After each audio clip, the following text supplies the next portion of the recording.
বিহু নৃত্য বুলি কোৱাটো শুদ্ধ নহয়, বিহু নাচহে। তেনেকৈ সত্ৰীয়া নাচ নহয়, সত্ৰীয়া নৃত্যহে। নৃত্য, নাট্য। নাচ আৰু নৃত্য এই দুটা একেই নে তাৰ মাজত পাৰ্থক্য আছে বাৰু? এটা কথা, নাচ শব্দটো হ'ল আমাৰ সাধাৰণতে মানে থলুৱা শব্দ।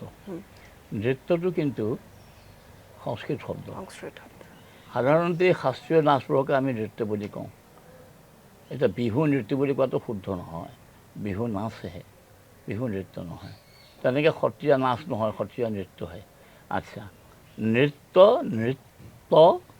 নাট্য তিনিটা বস্তু। নৃত্য তজ্যকাৰ, নৃত্য নৃত্য আৰু নাট্য। নৃত্য হ'ল য'ত অভিনয় সংযুক্ত থাকে সেইটোহে নৃত্য।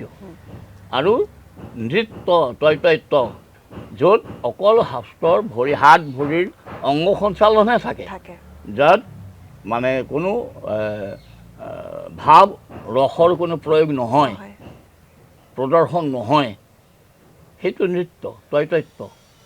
গতিকে সত্ৰীয়া যদি নাচে হ'বলৈ হয় সেইখিনি বাদ দিব লাগিব নহয়। সাধাৰণতে শাস্ত্ৰীয় নৃত্যৰ ধাৰাৰ দুটা ভাগ, এটা শুদ্ধ নৃত্য, এটা অভিনয় ভাগ।